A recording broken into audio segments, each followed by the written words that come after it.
Another one? What do you mean? Oh no, I do, but it isn't the long one. Yeah. Are you gonna start us off with a little number? No.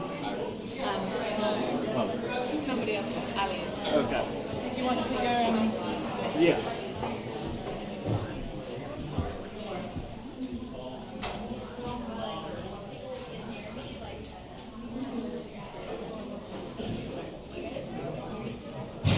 Yeah.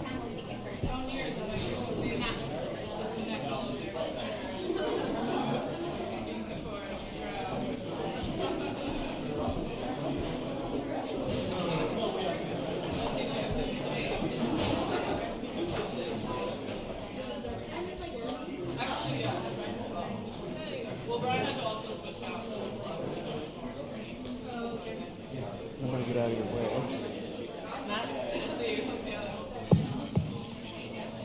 Okay, hey everybody.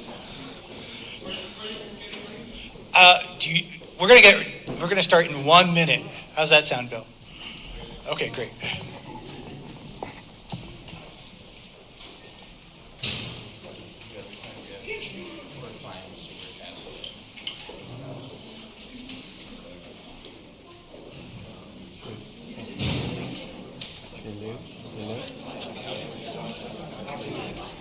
I think she just has it off until we're ready.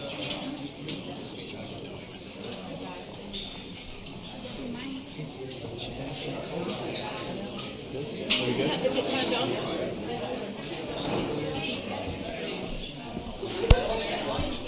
Turned it on. Yeah. Oh, okay.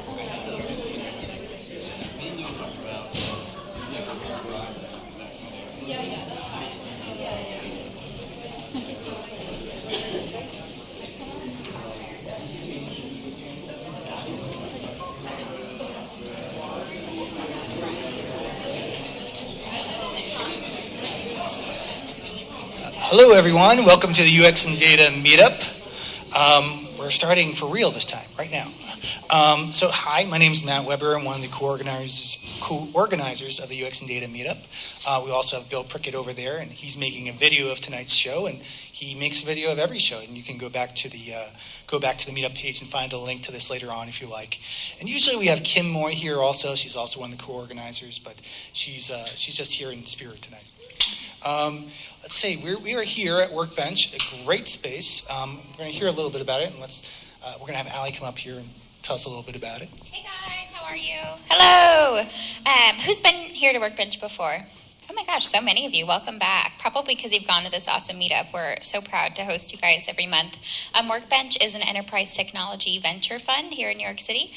We have a passion for what we call suits and hoodies. So if you're on the corporate side or the startup side, we love to bring the two together. My name is Ali. I lead community here. So please ask me any questions if you have them, and enjoy tonight's show. Thanks, Matt. Thank you very much. So we get this space for free, thanks to Workbench, so we're really, really, really glad and thankful for everything they give us. We're also sponsored by Zoom Data, which creates the fastest visual analytics for big data. So ridiculously fast. So if you have billions of records of data and you want to see some visual analytics in real time, that's the best platform that you can use. We also have something interesting for tonight, okay? We have let me go, before I talk about what we're giving away, let me tell you about what it is. There's a workshop on November 17th on building world-class business dashboards, and it is given by our speaker from the June UX and Data Meetup, Steve Wexler, and it's going to be a door prize for today. So Steve is an Iron Viz champion for Tableau. He's one of the best visualization experts in the world, and he's a great speaker. So it's a special prize. So let's see how this is going to work out. Okay, I've got everybody's names loaded up in here. I don't like Verdana. Let's go with Comic Sans, and let's see who's going to win tonight. Steve, are you here? No. Okay, let's see who else is going to go. All right. Steve would have sat right there in that sofa. Swathi. Is that you? Yay! I don't have anything to physically give you at the moment, but I'm going to take a screenshot of your name, and let's talk right afterwards. We'll get you the ticket. A $350 value. Congratulations. Let me go back to the. Could you just help me get back to that other one for a second? What are you trying to get to? Get back to my slides.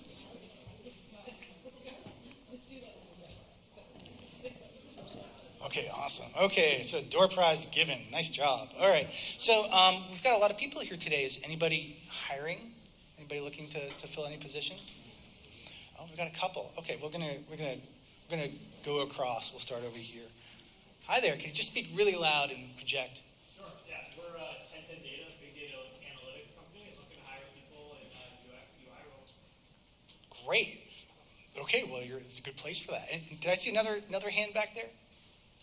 No, I didn't. Okay, and we're going to just pan over here. And who else? Wow. Hey, everybody. Carlos with West Elm. We're looking for some full-stack engineers, any Java engineers, and any good front-end engineers as well. Yeah, my table set's from West Elm, so great. Okay, we got Gene. Yeah, Gene, also from West Elm. We're looking for entry-level or associate analytics position.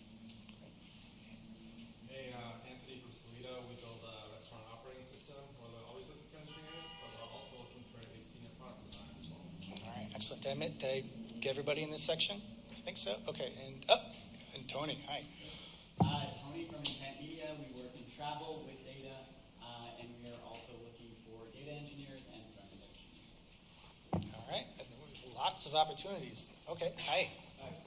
James, I work with the Creative Group. I'm looking for UX architects right now. Okay, great. You said the creative group? Yes. Creative group, okay. And anyone over here? No, you're here for the show. Great. Glad to have you here too. All right. So there's one last opportunity I want to talk about for a moment. It's for a project called Sustainable Peace Project at Columbia University. We've got Larry Leibovich. He's going to tell us a little bit about it. Very special project. And we've lost a. So this is really sort of a volunteer opportunity, but I'm at Queens College of the City University of New York, but also an adjunct at Columbia University. And the group at Columbia has been working to try to identify what are the conditions for sustainable peace in the world. And they work with people throughout the U.S. and around the world. And they're a bunch of social scientists, and they're trying to figure out how this thing influences that thing. So I turn that into a quantitative model, and we're using data science techniques to try to actually measure some of those variables. But we have to make that intelligent, not only to other academics, but policymakers that are going to use that information. So we're looking for some help in actually doing the design of an interface to both present data and have people interact with it.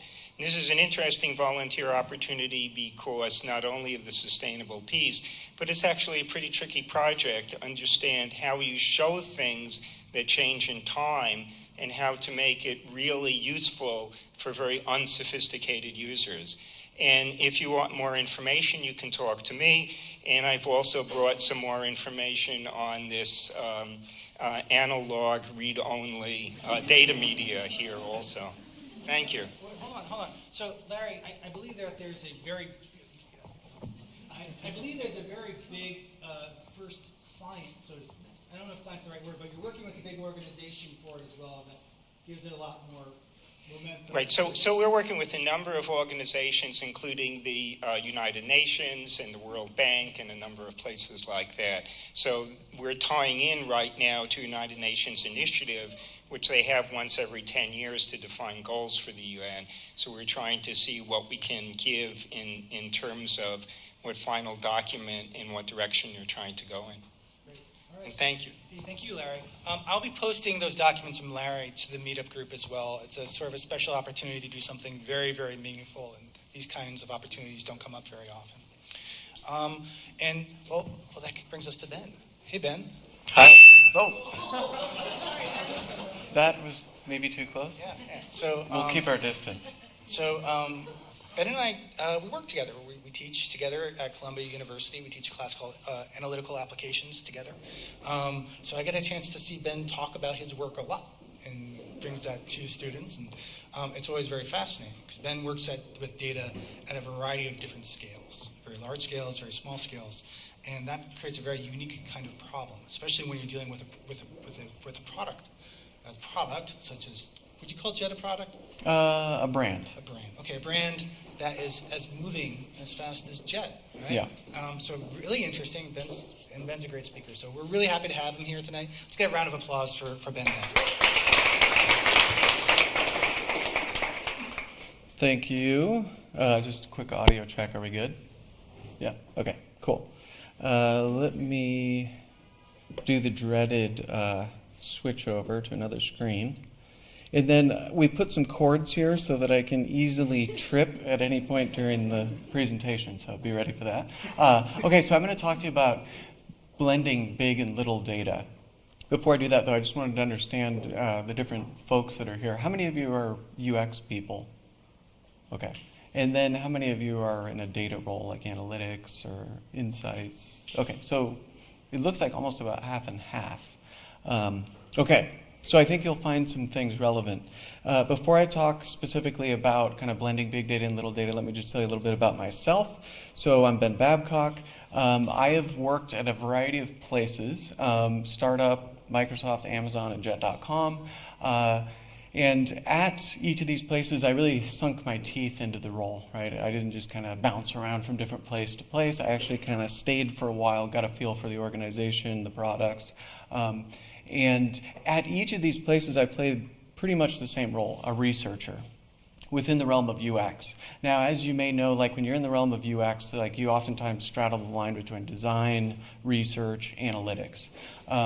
Now, at Microsoft, I worked on Xbox games, hardware, so like new devices, some of which were good and some were not so great. And then at Amazon, I was there for quite a while, and I had the opportunity to work on a variety of things, including Amazon.com, some of the devices that we went to market with, as well as the grocery business. And then at Jet, I've had the opportunity to kind of work on everything. I got in early days, right before we launched, so I've had the opportunity to kind of touch everything. It's very much a startup. It is local. It's right across the water there, right across the Hudson in Hoboken.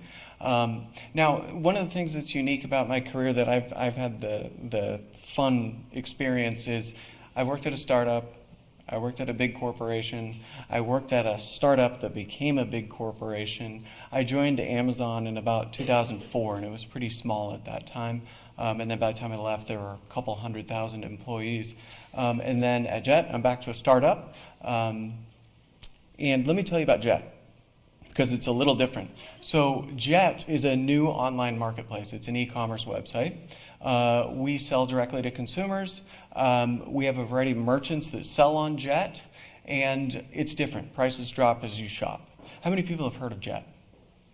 Whoa, everybody. That's good. Brand awareness 100%. Okay, so a couple other quick things. So in our first year, we attracted millions of customers. We had $1 billion in sales, which is kind of unprecedented. And then we were bought by Walmart for $3.3 billion. I'm just going to very quickly show you what we mean by prices drop as you shop. So if you buy something, we know we can put it in the same box as the other stuff you ordered. That saves us money because we can ship it to you in fewer boxes. So we pass that savings back to you. So that's one example. Other things you can do, you can waive the ability to return an item, which saves us money because we don't have a customer service call to deal with. We turn that savings back to you and give that to you as savings on the website. So in that really short period of time, I moved out here from Seattle in 2015. We built a website. Not just a website, we had to build apps, and we also had to build a mobile web experience and a desktop experience. We had to build a team. We had to build an office. So we had this office like built around us. We were like in a space, and like it was expanding around us to the point where it now looks like this. It's a really cool office over in Hoboken overlooking the city. We have these big, huge fulfillment centers. Those are about 900,000 square feet. It looks like this on the inside. So when you're shopping an e-commerce website, you're really kind of shopping for stuff inside of these fulfillment centers. They're so big that you have to ride a bike to get around. It's crazy. None of that, we had to design a box. Like, how are we going to ship this stuff to you? So we had to create a brand that we could put on this box, right? It's a marketing vehicle. We got to shoot photos of the products. So we had to build a photo studio. We built that inside our fulfillment center. we had to build a customer service team. So we have a couple hundred people in Salt Lake City to answer the phone, respond to emails, and address any issues you might have. Now, an important point about something I called out earlier, the startup versus the large company. This is what it's like to work at a startup, okay? It's kind of scary. It's a little hectic. Everybody's going in different directions. You're just trying to kind of survive, right? And then you get to like a medium-sized business and it looks like this, right? Things are getting a little bit more organized. There's some direction shaping up. Roles are getting a little bit more specific, right? Like, oh, I'm on this team or I'm on this part of the business. And then you get over to the big corporation and it looks a little bit like this. Things are really organized. There's clear direction and there's specificity, right? Like I'm on this team doing this one little thing. Maybe not a little thing, but doing this thing, highly specific. But it can oftentimes end up like this, right? And this is like the massive corporation, right? This is where it's too organized, it's change averse. There's like micro specificity, right? Like I work on that one thing, on that one place, on that one page. And I say all this because it's an important part of understanding how to be effective within the context of analytics, research, design. You have to understand your organization, right? This is like a classic org structure, an org chart. You got a leader, then you got leaders, and then you got managers, and then you've got people just doing stuff, right? That's we're probably down here, I'm guessing, but this is what it typically looks like. And I always argue that you're missing one person in a typical org chart. That's your customer. They need to be part of your org chart, and I'm going to kind of show you how we do that at JET. And then your leaders have another set of people they worry about. This is Wall Street, right? Made them green, right? These are the shareholders, right? So you have this interesting org chart that's meant to create amazing experiences using data, but everybody's kind of, who are we working for, right? Like, where do we take the product direction? From these people that are trying to tell us to make more profit, more money? Do we do it here? It takes a little bit longer, it's a little bit harder, it's going to take more time, which they don't like. The stuff they need, is it making it up to there? I don't know. Personally, I like to work in organizations that look like this. Like, I just almost disregard kind of the wants and needs of Wall Street, essentially. If you're going to build product, you have to be willing to invest, and you should invest your time here. Of course, everybody cares about creating a business that's sustainable in the long term, but like this is probably more of a healthy structure that I like to see. Actually, I like to see even less here and more of this and this, a little bit more of a direct path there. So there is a point. My long-winded point is that customer-focused companies are leading the way. They're innovating and they're winning. They use big data and little data, and this is where we're going to kind of transition over to the whole point here. So one of the things I like to do when I'm thinking about a company or evaluating a company and trying to determine whether or not they're kind of customer focused is I like to think about a pop quiz. I like to make sure that I can evaluate whether or not they understand their customer. So the first thing I do when I look at building a team or implementing a customer-focused company that's going to use big data and little data together to really understand is I try to evaluate a couple things. Can everyone in the company answer who is our customer? Can they give consistent answers on who is the customer? Can they be specific? If they're not, you get like inconsistent answers like, oh, we're going after this person, no, we're going after that person. They can't provide details on who that customer is. Right? Oftentimes it manifests itself as a persona, right, like a design target. Do we know what our customers like and dislike about our current offering in the market? And then when was the last time you, anybody at the company on that org chart, when was the last time you spoke with a customer, right? So like the customer service team will say, 5 minutes ago I talked to somebody. Somebody in the C-suite at the top end of the org chart will say, oh, that's a good point, I haven't done that before. I should probably do that once a year. I'll make a visit to the customer service team. Hopefully that's not true, but that's the kind of thing you're looking for. And what is your team doing to improve the customer experience? Like every team should be able to articulate something that they're doing to improve the customer experience.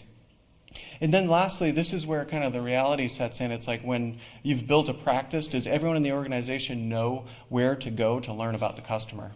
To me, that's like my job, right? I run a research team. We're part of an analytics and insights team. I want to make sure that whenever someone says, hey, where would I go if I wanted to learn more about the customer, they're talking about our team, this analytics and insights team. And if you kind of think about scoring your company, the place where you work, like where do you think you guys would fall if you took this pop quiz? Would you be like shaking, like spilling the water? Or would you end up on the good or not so good? It's okay if you end up over there because now you have kind of like an action plan for how to make it better. The other thing we try to do at JET in particular is we're always trying to break people out of silos. We try to think about the entire customer experience, not just your stuff. And this is a really simple exercise that I think anyone in design, analytics, research can take advantage of, which is really creating kind of journey maps. I know this concept, people are talking about it all the time, but really this is all it is. You take your entire experience and you print out every single step of the experience and you put it on the wall and you start mapping pain points and delighters to every step, drawing from every source of data you have. Hey, I know we get a ton of customer service calls on this step. I know from our analytics that a lot of people drop out of this step. I know that from research that we're doing, a lot of people complain about this or love this. You can map all those pain points. So like for JET, we have to think about that whole journey. Whenever we have a conversation about a feature, even if it's like right over here on this one little random page, we ask ourselves, but how do I get to that page? Like I can't understand how to make that one little feature better until I understand every step and what's working and not working. Because the solution to making this thing better on this one little step might be way over there. Maybe the TV commercial needs to do a better job of telling you what to expect when you visit the website. So all the way over there we have discovery. We have the initial experience when the customer visits the website for the first time. We have the shopping experience when you're searching and browsing, going to detail pages, trying to decide whether or not to buy something. And then you have the moment when you decide you might want to add something to the cart. And then you have that moment when you say, all right, I'm ready to check out. What are the pain points and delighters there? What happens after I place the order? Did you send me a message to tell me that it was successful? When should I expect it? What's happening during the delivery phase? Is it going to be delivered to my front door, my back door? Is it going to my workplace? What should I expect during that step? If I have an issue, the customer service team, what's that experience like? Right? We pay attention to every detail. So for instance, when you call our customer service line, sometimes people get kind of, ironically and amazingly, they get a little bit frustrated when they answer. Because we've taken the time to make the customer service like recording really fun and entertaining. So people will be like, hold on, can you put me back on hold so that I can listen to the end of the joke? So we pay attention to the entire journey and make it a delightful experience across the whole journey. And then our end goal is to get you to repeat. We want you to become a loyal customer. So we've really fought hard to say, always think about the whole journey and map every insight you have from every data source you have to this journey. It's a simple thing. The exciting thing is when you start walking around the office and you see this, a lot of people like having these conversations where they've clearly kind of taken the idea and they're like embracing it and starting to map pain points to like sub aspects of some feature. I feel like right now I'm doing a lot of this, like peacocking. So before I go any further, I do have a team, so it's not just me. One of my team members is out here. Anyways, we have a small team because what I'm about to burn through, you're probably going to think, oh, how many people do you have on that team? We're not going to have a budget like that. I'm going to show you what you can do with a scrappy little team. So Mindy, Kara, Maddie, and myself represent our analytics and insights kind of research practice. Okay, so one of the first things you have to think about if you're going to start blending big and little data, who's your team? Right? Like, who do you need to hire, right? We just went around the room, people were talking about who they need to hire. You should be thinking about the same thing if you're going to start really thinking about how to create this holistic view of the customer and their experience. So for us, data science, I didn't really map them to people so well here. He did seem kind of analytical. He seemed like he was always trying to find the right thing to do. So optimization, this is your A/B testing person. Research, he seems to be like the go-to guy for like, what is a Demogorgon? And discovering all these different things. And then, is it Scott? Is that his name? Steve. He had all that advice for like how to meet the girl and the hairspray, if you saw Stranger Things too. So we also have behavioral economists on our team. We'll soon have two. Right now we have one. A behavioral economist is someone who takes psychology, data, analytics, true experimental design into the workplace and can answer questions like, hey, if we send them this promo versus this promotion code or this type of promotion code, which one is more likely to appeal to the customer? Which one is more likely to generate a long-term relationship with the customer and create a loyal customer? So we've started hiring behavioral economists. A good one to read up on if you're interested in that is Dan Ariely. He's kind of the thought leader in that space right now. Okay, and then the other part of this is you got to understand who are your demogorgons, right? Like, what are the problems blocking you? There's Billy. I was trying to figure out, should I use the demogorgon or Billy? They were both kind of evil. Stranger Things 2, you've seen it, right? Okay, no, there's no spoiler. Relax. Okay. So you got to understand, like, what is kind of the thing that could prevent you from creating this successful practice of like blending the big data and the little data together, silos. So it's someone saying, oh, you got to go over there for that data. You got to go talk to that team for that. Oh, we don't know how to access that data. You got to know SQL. Oh, you got to go talk to the UX team if you want to change that. You got to break that down and start thinking about we own the whole journey. Moving slow is another demogorgon, right? It's like really annoying when like anybody at Jet, if you told them, oh, it's going to take 6 months to move that text on the page, we're sitting there thinking to ourselves, we did a lot of stuff in that short period of time, ranging from building a website, building an app, building those huge fulfillment centers, building a photo studio. That was all done in like months. So for us to hear anything about taking a long time to do something is kind of difficult to stomach. Bureaucracy can also be one of your demogorgons. Okay, now one of the other things you can do, really quick and easy thing you can do from a kind of little data thing, this is something we used to do at Amazon, and I'm going to talk a little bit about why it matters. But first things first, when you're building a product, you usually build it in a place like this, right? The corporate office. It looks like this. You got your kitchen, your fancy kitchen. You got everybody in business casual costumes. And everybody's talking about how they know their customer, right? Well, this is the real world, right? This is what the real world looks like. This is where the people that are using your product live.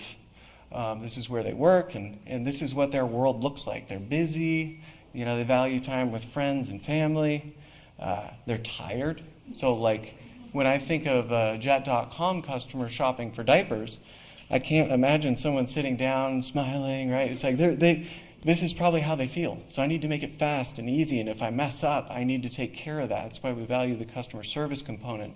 So it's a different experience when I'm thinking about designing something for this person versus a room of business casual folks who think the customer's showing up and spending all sorts of time with our product. So my long story short here on this is that these worlds are not the same, okay? They're not at all alike. Those are a bunch of different ways to mathematically represent like not even close to or not even alike. And you can build your cool office and you can hire a bunch of hipsters to kind of make it cool. But at the end of the day, like your customer could react to your experience like that, right? So the key is that the products are made in one environment that's totally artificial and not real, but your products are used elsewhere. So one of the things we used to do at Amazon, and I really liked this, is get the customer in the room. Everybody talks about, it's too expensive to like do research and get these insights. Well, in reality, all you have to do is save a seat for them. So before we started meetings, when we were having an important conversation about the experience or the purpose for a product or feature, we would actually kind of pause the meeting and go get a chair, bring it in, leave it empty, and say that chair represents the customer. That's the voice of the customer, okay? So before we make this decision, what would the customer want? In this conversation, how would they feel? What would be important to them? Would they say, yeah, launch that, or would they say, oh, it's not quite ready? It's a very simple thing you can do. Another thing you can do, go visit your call center, your customer service team, right? Like now, just go. Wherever those calls are coming in, get in there, right? That's your opportunity to meet with the customer. And if you can't go to them, bring it to you. So, when you call a customer service line, some of the calls are recorded for quality control purposes. Well, this is your quality controls. You can pipe those calls out to your headquarters, and you can organize an opportunity for everybody to listen along to some really good customer service calls that either represent a pain point or a delighter. That really helps everybody connect with who is the customer and what's working and not working.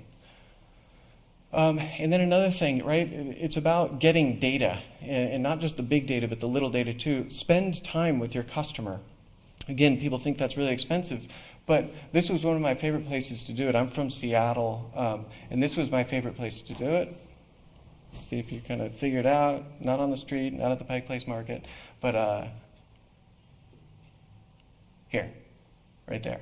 That was my favorite spot to be like, all right, we got this app idea or this app that we're developing. I would always be like, all right, cool, I'm going to hit the field. I would head to the ferry. The ferry has Wi-Fi. It has a captive audience.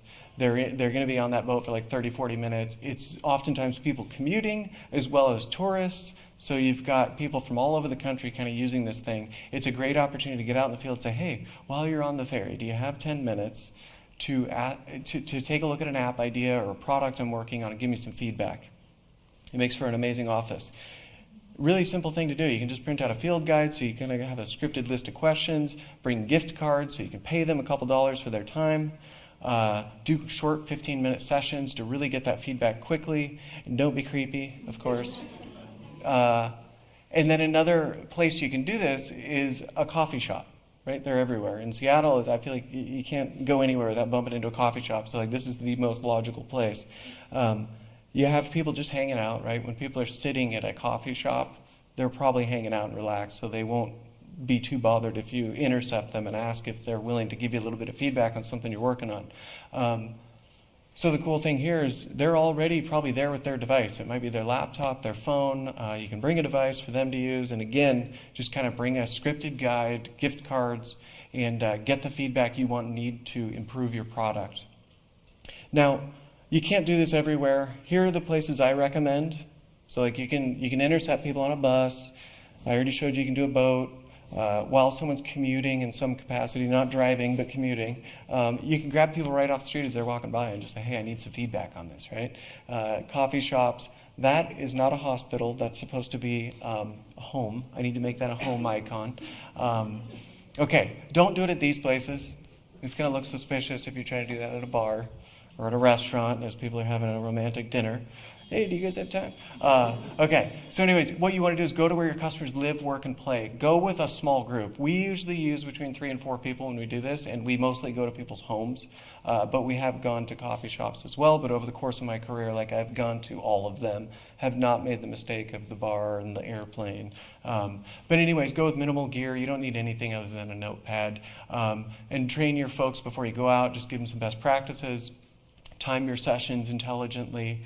You wouldn't want to try to grab people that are commuting when you're in the middle of like rush hour commuting in Manhattan. Maybe you do it when it looks like that. And expect the unexpected, right? You're going to uncover all sorts of nuggets in this research that you're doing. One of the things we also do at JET is in-person studies. So every week we have customers come in to our office in Hoboken, and they participate in live shop-alongs. And this is an opportunity for us to get feedback from folks right in front of us, right? Really do those kind of in-depth interviews. We've set it up so it's just rolling, right? We don't do this whole like, hey, we're doing a study this year. Give me what you want to include in the study 6 months in advance. We just have this thing up and running. It's a machine, and you just kind of plug in your questions. So we field questions from every part of the organization. It kind of looks like this, but it doesn't even have to look like that. We actually have it set up so that it's kind of streamed out to the entire company. Much like this screen is represented on these TVs, we just have it broadcast throughout the entire company. So as a session is underway, anybody can go to our internal website and view the session as it's happening in real time. We're always kind of taking those insights, immediately updating the website. We're observing things or summarizing things. We actually do that in real time. So the note taker who's moderating is also sharing their notes in real time in our internal chat platform. So you're actually just seeing the notes, you're seeing the session. It's kind of amazing. It's all like real time. Sorry, clicker is acting up. Okay. All right, and then we monster truck that, right? It wouldn't work if we didn't tell anybody about it. So We do our whole, hey, Tuesday, Thursday, and make sure everybody in the company knows that we do this every week, right? And that we have sessions happening, so it's a known thing. It's something that everybody in the company is very proud of. It's part of the culture. Is like, oh yeah, we spend all sorts of time with our customers. So now, like the new generation of folks coming right out of college or in our workplace, like, wow, this is kind of amazing. I didn't realize companies did this. So it's kind of a cool thing. When we have new employees enter the company, they're also informed about this, right? The fact that we do this, they're encouraged to watch these sessions to quickly ramp up, right? There's no faster way to ramp up than to watch people actually trying to use the product you're building. Okay. Here's our lab. This is what it looks like. Little video. It looks like a little tiny Manhattan apartment. Pretty cramped, but that's what we like about it, right? It feels real. This is a picture of it. We literally kind of made it look like a living room, right? We've all seen labs. Even the word lab is weird, laboratory. It's not. It's like a little mini living room. I don't want to say we leave it messy, but like we don't go above and beyond and like clean it up and sterilize it because we really want it to feel a little bit like a home. So when folks come in and participate in our sessions, they're actually feeling like, hey, we want this, like more natural feedback than you might give elsewhere. We also have eye tracking. None of this is as expensive as you think, right? This was just a room that was empty. And we're like, we want that room and we want to turn it into a place that we can dedicate to the customer. So when our leadership walks through the building and maybe they're giving a tour to the press, one of the first things they can do is open up the door and say, hey, here's our lab. We spend all sorts of time with our customer. Immediately, communicates to everyone that joins the company, visits the company, that the customer is a part of our culture. Here's a video. This is what it looks like when we run a session. The eye tracking is the little red dot. So watch that red dot. As you'll see, when shoppers add an item to their jet cards, they automatically shrink the prices of millions of other products.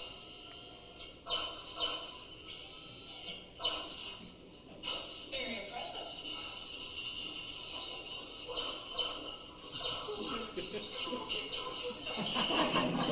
Nice shirt, Craig. Jet.com. So when we were trying to figure out what's the story we want to tell to the customer, this is one of those moments where it was like the big data, little data, blending it all together. All right, we had all the instincts to say, let's make this thing funny. But when we were building this commercial, we had a variety of cuts. And we were in there actually giving feedback to the folks creating the commercial, the marketing team that was helping to manage the production, so that we could say, yes, they did notice the tattoo on the stomach, right? Yes, they did find it funny. And yes, they paid attention to the key things we wanted to communicate, like the laser zapping the price. That was a quick way to visually tell the story of prices drop as you shop, right? It's kind of a difficult thing to tell. But because of this approach of like using data to help inform that, we knew that the commercial was probably going to resonate, at least be comprehensible and tell the story. And then because of the format we're in, we're able to follow up the participant, the customer here, and say, so what was that? What is Jet? What did you learn? Like, what do you think they sell? So we're able to get a variety of touch points here to really understand whether or not that commercial is going to work. Now, when we run a session, which again we run every week, we have you see the little red dot bouncing around? We know what people are looking at as they're shopping, right? So it gives us that ability to kind of understand, are they noticing this over here? Like, we're giving them free shipping. Did they notice the moment when we said, hey, you've earned free shipping? Right? That's something UX and design, you're always wondering, why is no one paying attention to that? It didn't help with conversion when we rolled this feature out. Well, we usually know, because of this approach, whether or not the customer is likely to notice the feature at all. And then likewise, what do they think about it? How do they feel? She's not doing a lot of talking, but she's sharing her thoughts as she's shopping. Okay. And then it's not enough, right? Hoboken, right? New York, you can't just rely on this one source of data. So going back to the theme of like, how do you extend that reach, right? Like, it's too small, it's too local if you're just focused on Hoboken and New York. So one of the other things we do is we do remote testing. This is an ability to quickly get results in minutes. So you're working on some feature, some capability, you can quickly deploy that out to the entire country for feedback. Very similar to the in-person interview. You basically kind of specify the demographics of the type of person you'd like to meet with. You create a script. I want you to go download my app, and I want you to try it out. I want you to do X, Y, and Z. Go to my website. find a pair of shoes that you find attractive that you might want to buy. And then they get to participate in those studies from the comfort of their own home. And then you end up with something like this. This might be kind of loud, or not at all, which is fine. Okay. So basically, this video represents kind of what you get back. You get a video. You can see over here, this is like the script telling the participant, hey, we want you to do X, Y, and Z. And then over here, she's actually kind of talking out loud about what she's thinking as she's shopping, which extends our reach beyond just the Hoboken and New York area. This is called a remote testing method. And there's a couple ways you can do it. It's way less expensive than you would think. The popular tools right now are Validately and usertesting.com. Those are a couple good sources for doing that. And again, you get back this video plus audio. Of course, not when I'm presenting, though. Okay, and then you end up with all this video footage, right, from your user testing sessions, your in-person interviews. You create your own little, in our case, Jetflix, right? It's like people can go and watch these videos. So we archive all these videos and people can just dive in, right? A new employee joins the company. There's hundreds of videos of customers using the product for them to watch and learn and quickly ramp up. Another thing that we do that kind of blends the big data, the little data, the really qualitative insights with the quantitative insights is NPS. Have you guys heard of NPS as a methodology, Net Promoter Score? Okay. If not, you should look it up. It's a kind of standard method for getting customer satisfaction feedback from your customer. It helps you track when people are talking negatively about your brand, what are they talking about, right? They're talking smack. So what are they saying, right? And then for the people that love your brand, what are they saying? What's their sphere of influence on the people around them? Now, for us, we do this every single day. Right? We showed you can do the in-person interviews. Those are time-consuming. Well, for this, we have hundreds of these flowing in every single day, right? And the responses are an open-ended comment, like I give you a 0 or a 10 or an 8 or a 7, and then they fill out in a little box that says, well, here's why. Okay. Now, in order to do that, right, like it's really annoying when people run these surveys and they do them once a quarter usually. We're doing it every day, but you do it like once a quarter and the data gets summarized in a report that's saved in some folder that you don't have access to. So we try to make sure that we can always share the data that we're capturing. So for instance, for the survey, when it goes out, it looks like this, right? It's like, you probably can't see it from there, but it says something to the effect of how likely are you to recommend Jet to a friend or colleague? 0 out of 10, so you can answer this survey right in the email. As soon as an answer comes in, again, it gets shared directly with the rest of the company in real time, the individual response. So you can read that individual response if you want. Then we also create these dashboards that enable you to consume this data in the aggregate view, right? You don't want to read every single comment. I do. Every day I start my day with reading those comments. But I also have my view on the aggregate number. So what is our overall score for all customers? Of course, I blurred that out, okay? And then if you want to dig deeper, remember it was an unstructured open-ended box, like right in your answer. Those answers go right here. And guess who's reading those and helping me categorize them? The customer service team. Because when they're not taking calls or they're not responding to an email, they're delighted at the opportunity to actually participate in improving the product and getting involved in like design and analytics and research. So they're actually reading those, helping me summarize them to create these dashboards. Okay, now one thing to note, you have all these insights. What do we do with them? There's usually a couple types. There's like the ones that are like, that is obvious. We need to just fix that. That's just silly. Like, don't even talk about it. Let's fix it. And again, move fast when we fix it. And then there's the other ones like, I don't know how to fix that. We should test it maybe. This is kind of moving into more quantitative methods that we use. So for this one where we're like, I don't know exactly what to do, we use A/B testing. Do you guys know what A/B testing is? Okay, cool. So I can kind of skip all that. So you know what this is. People visit your site. Some are going to see version A. Some are going to see version B. You kind of randomize the samples so that you can quantitatively determine like which version's better. So for us, we care a lot about this page. This is the spot where you kind of make your decision about whether or not you're going to purchase something. We care special attention about this area. It's called like the buy box in e-commerce. It's where you're making your purchase decision. So we do things like this, version A or version B. Like which one's going to convert better? From where you are, you probably can't even see the differences. It seems imperceptible. Like there's a difference. It's this versus this. Which one do you think would do better, A or B? Okay. It's B.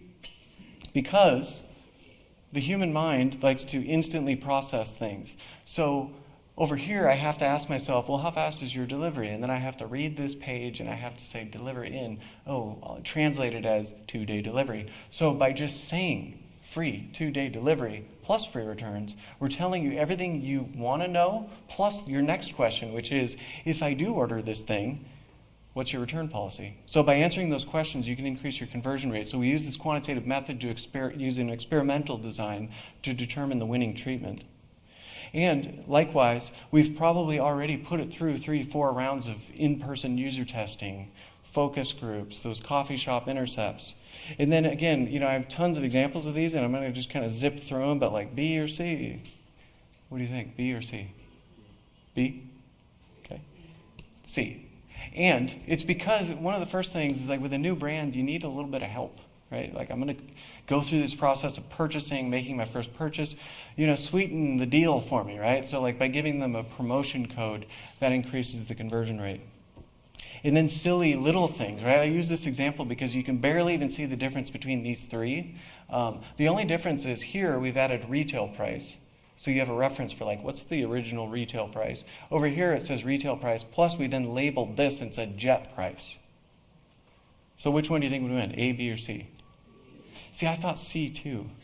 It's not, it was B. And it wasn't my opinion, right? Because we used A/B testing, collected the data, figured out which one was better, blended that stuff with all the stuff we had seen in the lab to really explain it. As soon as you add the name jet price, then it creates all these questions for the customer. Jet price? Well, what's the non-jet price, right? It creates questions for the customer. It also, every time you add something to the page, you take away something from everything else, right? It can become clutter. I don't need labels. I know that the numbers next to a product are probably the price. So like, the more labeling you do, ironically, and you're being more literal, which I tend to be, so I thought C, less is more. Okay. So anyways, oh, yeah. I was going to ask you, what kind of differences are you seeing? Because is this like a 0.5% type of difference, or is it like a 5% type? And then how big of a sample size are you using? We use a statistically significant sample size based on our overall traffic volume. So it is a true quantitative method using an experimental design. That's the first thing. And the first question was like, what kind of improvement are we seeing? I can't say specifically, right, because like I don't want to reveal proprietary data here, but anything from like, double-digit percentage increases for some of these tests down to just minute incremental improvements, right? So like the labeling one, that was more kind of on the incremental improvement, like smaller. But it doesn't matter because if you're doing these all the time, which we do these every week, different little tests, it all adds up. So at the end of a month, when you've done 30 of these and you've improved just little amounts, it adds up to something big at the end. Okay, and then as you're starting to see, what we do is we layer data, right? So for everything we do, like pretend that's just a feature there that we launched, we'll have our real-time insights coming from our lab and our feedback channels. We'll have a dashboard. I'm not going to spend a lot of time talking about that because you already know what a dashboard is. And then we'll have the NPS type data where we can look at, well, what's the satisfaction? We'll have the representative national feedback from that remote testing method I mentioned. We'll have surveys. Sometimes we'll do a custom survey on some specific thing, A/B testing, and then that in-person testing that we do, sometimes with the eye tracking as well. So when you really think about it, when we go to talk to the business team and we're giving our opinion, it is representing big and little data, right? Experimental design, high volume, A/B testing, blended with the smaller little pieces of research. And when you roll all that up, you're really getting that 40,000-foot view. Okay, so when you've captured all these insights, this is usually what it looks like after you capture a bunch of insights. Right? You got all these opportunities, all these nuggets, and you're like, I know what we should do to make this better. I've got a ton of ideas, and you don't get them anywhere, right? Mostly because, going back to what I talked about earlier, you've got to understand your org structure, you've got to understand your demogorgons, and you've got to figure out what you're failing to do as an individual to kind of drive that change. So here's a couple quick things we do.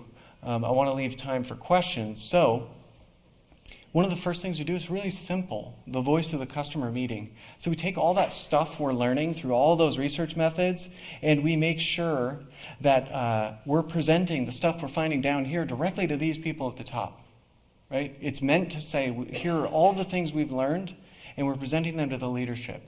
Not only that, I'll show you though, we do it monthly. We present those customer experience metrics. It represents your opportunity to talk about the customer with leadership.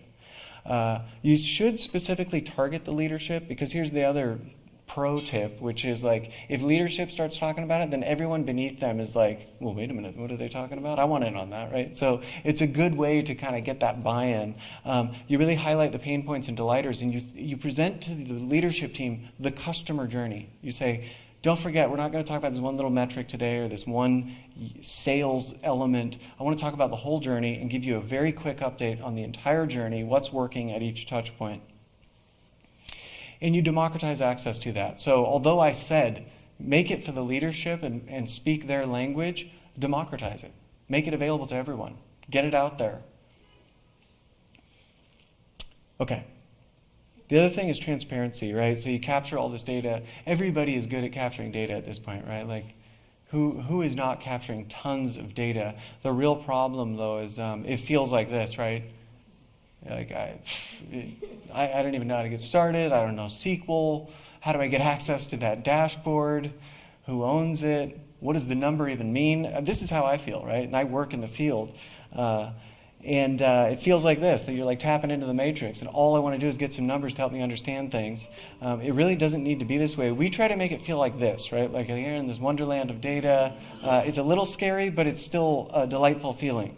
And the way that we do that is some really simple tips and tricks to make sure that the qualitative and the quantitative stuff is really blended well together. The first is, when you build a dashboard, make it visual. Try to appeal to the human desire to see symbols and imagery and trends visually as opposed to numerically. Provide the numerical representation, but always make sure you present the visual version of the data, that aggregate view, as well as the raw data. And I showed you that, like, we're doing things like, even though you fill out the survey, you usually expect this big summary report once a year, if the team will do it.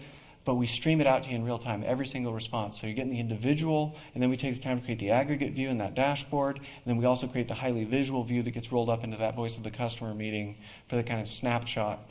And then also just take some time to brand it a little bit, right? So like we do simple things like, hey, if you're going to send out a map representing something related to our customers, at least make it purple and use a map that's like nice to look at. Again, just kind of try to make it, elevate your game on the visuals when it comes to presenting data. The other thing we do is we're not afraid to kind of talk about our data throughout the whole company, pretty much every level. Most people have full visibility into like how we're doing with sales, our NPS score, and we have these meetings at least a couple times a week. We share insights among teams to the whole company. Everybody invited, it's recorded, you can watch it later if you can't make it. And then the other thing we try to do at JET is you get all those insights, you got to move fast. Again, I need to swap this out because it doesn't really jive with moving fast. It's like a turtle. I keep saying I need to flip it so that it's the dog with the turtle on the back. So, moving on. Basically, my summary slide on this is like, you saw what we did in less than a year. Like building one of those fulfillment centers, I feel like that was like a major achievement for everyone. That was like people at JET who are like, yeah, I work on the marketing team, but I'm going to the fulfillment center. We got to move boxes over there. So like all that crazy stuff we did in a year, it's a good way to think about like, am I aiming too low with my speed on getting stuff done with respect to projects? And one of the other things is like right now, sentiment moves faster than ever with your customers. So like they can go from like to dislike very quickly, and they can go from one or two people disliking to everyone disliking very quickly. So you can't sit around and wait for problems to be solved. You got to solve them. And then if you can't tie back a direct customer benefit, to the project you're working on, you should probably deprioritize it. This is what companies like Amazon do very well, is the ability to say, we're going to change priorities here and work on the thing that's more important. And again, patience is dwindling, so move fast. And then my last kind of point is a little more at the organizational level. Again, tying it all together is like, to be successful, you got to take a look at your C-suite. Right? The C-suite, C stands for chief, and your C-suite is usually a CEO, chief executive officer, a CFO, chief financial officer, a CTO, chief technical officer, and then COO, chief operational officer. Are any of those people thinking about the customer? Maybe not. I don't want to say they're not for sure, but those are all people that are highly driven by numerical values. Oftentimes, the easiest number to track is like sales, right? So they're going to tend to track those numbers. What you need to do is get a chief customer officer. This is the new thing right now. So if you're in UX and you're trying to figure out your career path, you should be aiming for this, right? It gives you a seat at the table in the C-suite. Of course, the rest of the C-suite is going to be like, what? Really? Who's that? They exist. So that was the reason I joined Jet, is because when I came out to interview, the person that interviewed me was the chief customer officer. And I was like, okay, that answers my first question, is this company going to be customer obsessed and focused? Bam, answered. Okay, so anyways, and then creating that voice of the customer in the company, in the C-suite, right? So this person has the freedom and safety to say, yeah, it would be great on the financials in the short term, but the customer wouldn't necessarily want us to do that next. So it gives that customer a voice in the C-suite. And they can represent CX, customer experience holistically, right?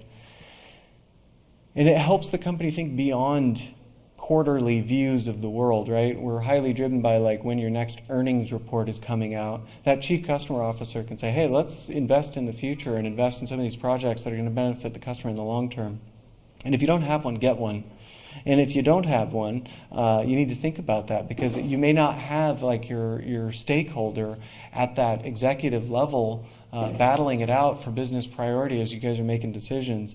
And then lastly, maybe you should try to become one. So like many companies, I keep hearing about people saying, yeah, I went in and asked, why don't we have one of those? And I keep telling people, go in there and tell them, how about you just make me that person? Okay, and then here's your classic summary slide. Again, quiz everyone at work, make sure they know who's the customer and can articulate good answers. Think about the entire experience, not just your silo, your feature, your team. Get the customer in the room, spend lots of quality time with the customer, start doing a monthly voice of the customer meeting, and find out if you have a CCO, Chief Customer Officer, and if you don't, start talking about it. Like, where's our Chief Customer Officer? And democratize access to data, and then know your demogorgons. Stranger Things. Not a spoiler. You're fine. And then thank you for tuning in.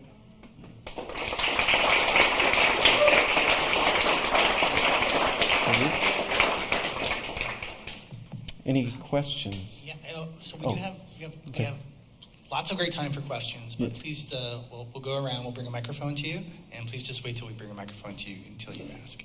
I think I saw a hand over here.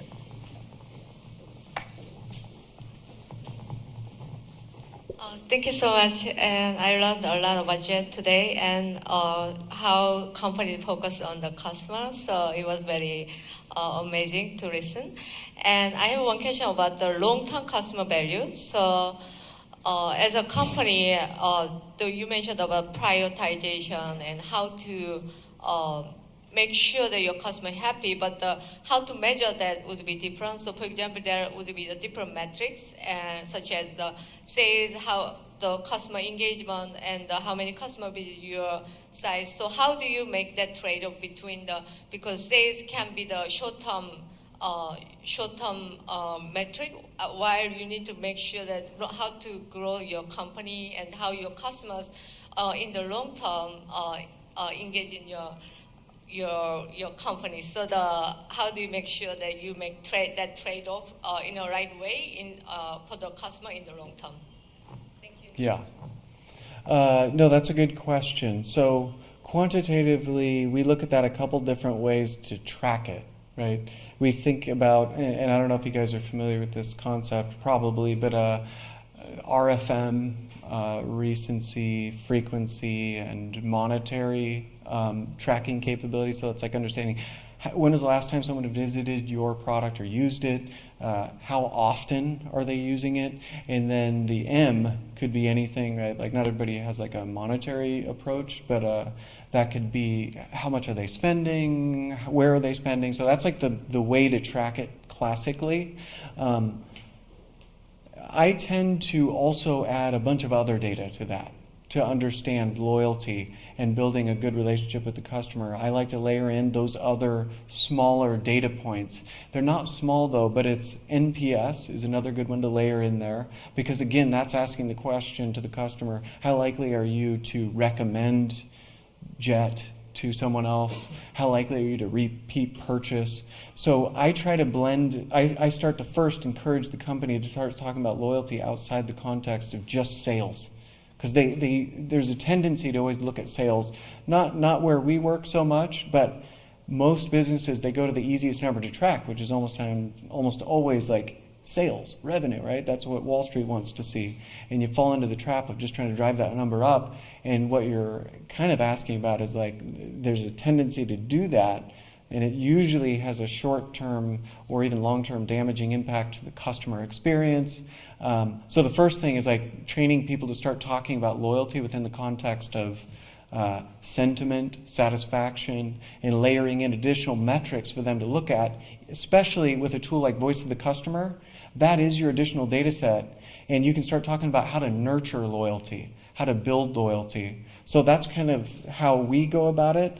Striking a balance between the two, that's a tricky question, and it varies by industry. So like I could tell you all about e-commerce, but I don't think that would help. The short answer is like building loyalty is hard. You have to have a good product first. Like that's the hardest thing that I sometimes have to talk to people about in other industries is they're like, oh, we have this loyalty problem. And I'm like, well, your product is not good. So like you're just going to spend a ton of money trying to get people to use it again. It's not a good product. So like sometimes the answer is like, you got to totally redo your product. Create value, have a clear value proposition so that there's a reason, right? So like a good product oftentimes just becomes adored and loved without all that marketing spend. And I personally gravitate towards products that I personally like and believe to be a good product. And so I haven't had to serve a role where I'm like looking at like, geez, I can't solve this loyalty problem. Sometimes the answer is like, you got a bad product. Anyways, does that help? Okay.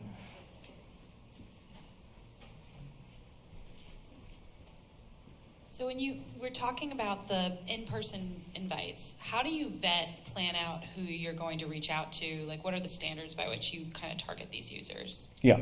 So we think about demographics and psychographics. So demographics are things like who's the customer we want to go after, and those are more quantitative, right? So like demographics are things like age, gender, household income, where they live maybe, pretty quantitative measures that you can obtain either through your own data warehouse, the data you have about your customer. You can also supplement that with other data sources to really understand like who's the customer I want to go after from a demographics perspective. But the more nebulous one, and the one that I think is even a little bit more important, is psychographics. This is a perfect example of blending like big data and little data. Psychographics are the other elements. Like, is this person someone who cares about some cause, right? Like I want people that fit this profile that are also people that are community oriented and care about some political view or some other view that fits maybe better with like the customer I'm targeting. Not always beliefs, but like maybe even just a state of mind. Like this is a positive person. Maybe another psychographic would be like someone who likes Stranger Things and also watches some other show. That would be more kind of on the psychographic side. So like we create a clear profile of who we want from a demographics and psychographics perspective. And then on the tactical side, which I think is the other part of your question, which is how do you get them? Was that part of it too? Yeah. So the best way to do that is with a market research firm. It's not that expensive. you can do it. You can negotiate a good price, especially if your profile is pretty basic, right? Like if you're building an app that you think everyone in the world should be able to use, your profile is going to be pretty broad, so like it's easy for them to recruit someone. But if you're talking about, I want somebody who wears fry boots and is like a hipster that blah, blah, blah, and you're getting really narrow, you're going to pay more. So anyways, I recommend if you're going to do what we're doing, which is like having this rolling method of bringing people in, work with a market research firm. It's cheaper. Otherwise, you're going to have a person at work just fully dedicated to that, and they're going to be constantly getting cancellations. And put it in the hands of a market research firm. It's much cheaper. You can also do it online. So using the remote methodology, you just literally specify the demographics. So if you use Validately and user testing, you can actually specify all that, and it's very reasonably priced. Way less expensive than the in-person market research. Thank you. So my question is related to what you just said. You mentioned some very specific features for the customers that you're looking for. Is that for a specific feature that you're testing, or you're just making sure that you are testing a wide range of groups? Yeah, that's a good question. Yeah, it was kind of about like, well, do you shift your demographics and psychographics based on what you're testing? We always start with the core, like who's the customer we're really going after, right? We start with that as the base, and then there are times when we say, well, hey, maybe we want to look at the baby category. In that case, I really have to make sure they're a parent, and that not just a parent, but that they have a baby between 0 and between 1 day and X number of months old. So it totally varies, but we always have a base kind of profile that has psychographics and demographics, and then we kind of make the choice if it's like a specific thing that we want to evaluate. So the answer is yes, we do have to customize, but for the most part, it's kind of the same customer coming in, just little pivots. And then there was one here, yeah. Yeah, I wanted what were the 2 most surprising things you learned from the customers? Yeah, so what were the 2 most surprising things we learned from the customer? It's interesting because it's been a wild ride, so like there's a lot. The surprising stuff is mostly, for me, it originates from the A/B testing, right? Like I'm kind of an experimental design person by education, so I'm into that, but like I'm always surprised by the little minute changes we make and how they can have a big impact on perception. So that's one thing, is like making those little changes can have a big impact. That's one surprising thing. And then the other thing I've learned from the customer is it's really important to have legitimately sincere kind of customer centricity.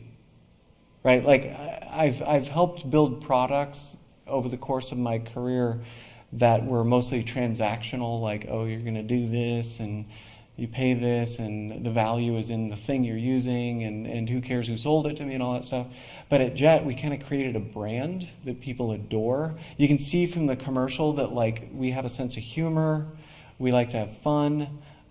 You can see that like hopefully it comes through here, but like that permeates everything from the purple box to the website shopping experience, all the way through the way we handle customer service. So for me, the second thing is just like the power of brand and how important it is to have authenticity in your brand. You can't fake that, right? Like I'm still amazed at how it just happened spontaneously, because we really built a strong team that really understands like how to do it right and how to build a business that invests in the right places. Like usually you add your customer service team later. You're like, oh, we should probably get some customer service people. And by then it's too late and they're overwhelmed. We had more customer service people than we had employees when we launched, because we're like, hey, we need to make sure this goes smoothly. And that means investing in the customer touch point first. So that, I would say, like on the spectrum, it's like the little micro changes having a big impact, and then the power of brand and authenticity to really kind of resonate with the customer. I don't know how you want to do. Someone from this area. Okay, how about here? Can you talk to us a little bit about your NPS program? Sorry. Can you talk to us a little bit about your NPS program? I saw that you do it in email. Do you have a Delighted or another vendor that embeds that, or do you program it yourself? And then when does it go out? Is it a certain time after post-purchase, for example, or another time like that? Yeah, no, those are good questions. I can tell you no NPS because like you're basically hitting on an important point, which is like NPS is meant to capture the sentiment of your customer. So let's pretend you take a flight. You're on a plane. You're on, I'm not going to name an airline because I don't want to look like I'm supporting one or not, but you're flying. If I was to send you an NPS while you're on the plane, the outcome would be very different if I waited a week after you took your trip, right? Because if I wait a week after you take your trip and you went to Hawaii, you're going to be like, that flight was amazing, yeah. Because you're remembering the beach, the snorkeling, the sun, and you forgot about the seat because I waited a week. So, short answer is I'm not going to give away all the details on how we do it because you can game things if you do that. But what I'll say is we wait until we know that you've received your item and that you've had the opportunity to use it and that you're at a point where you can give us good feedback that's constructive. So our timing is considerate of that, okay? We do sample at high volume, so I mentioned we don't skimp, right? Like most companies, as you probably know, they might do NPS like once a year. Like, oh, let's do our annual NPS or quarterly NPS, and some small group at the company gets to see the score, right? We do it every day. Those NPS scores are rolling in real time every day. So we do it every day. We do use a vendor to help us with that because it's a lot, right? It'd be a lot to build all this. But we use a vendor for part of it. And then what we've done to kind of weave it all together into like a real-time mechanism, that's all just hustle, just hard work, right? Flying out to the customer service team and saying, hey, you guys, I need you to go over here. I need you to log into this thing. Here's a spreadsheet. When someone says this, when they say, oh, I love how fast shipping is, just call that fast shipping, right? Like I give them the structure. I help them figure out how to respond to different customers.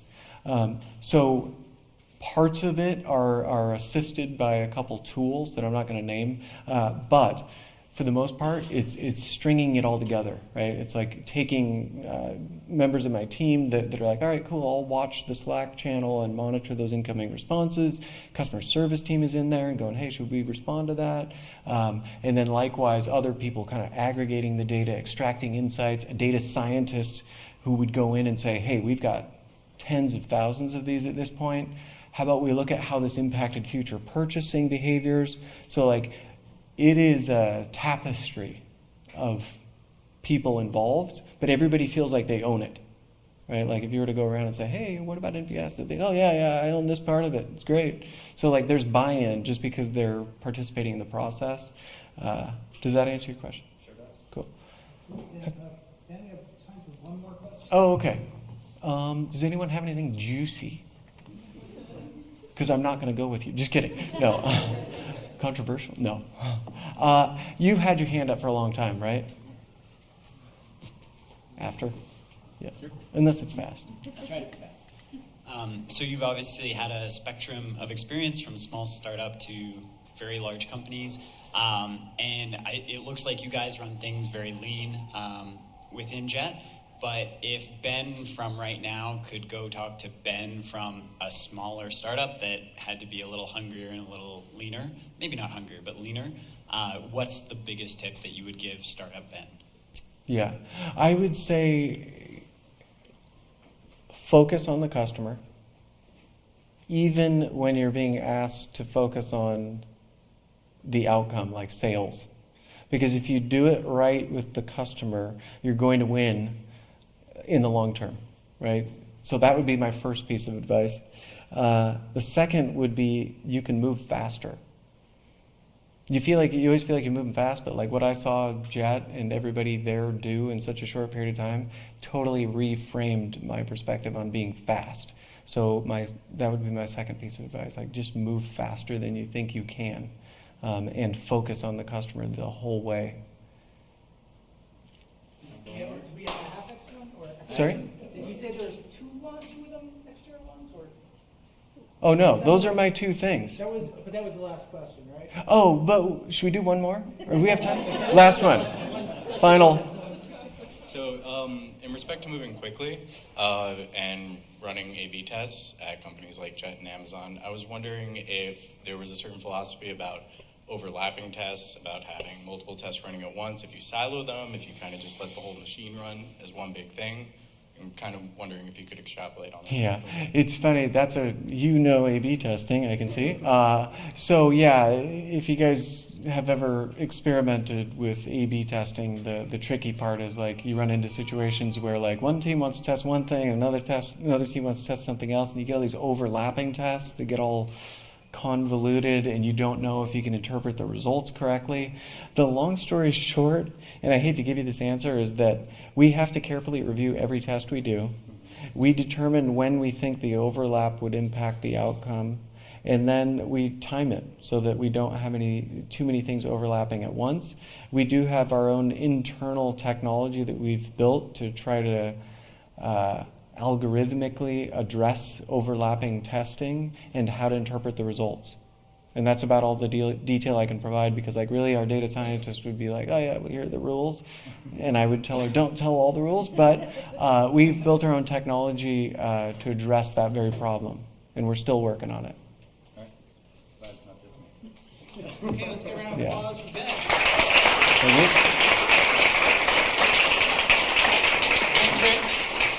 Thanks, Ben. Thank you. So we'll be back again next month. Next month we're doing something a little more artsy. It's going to be fun.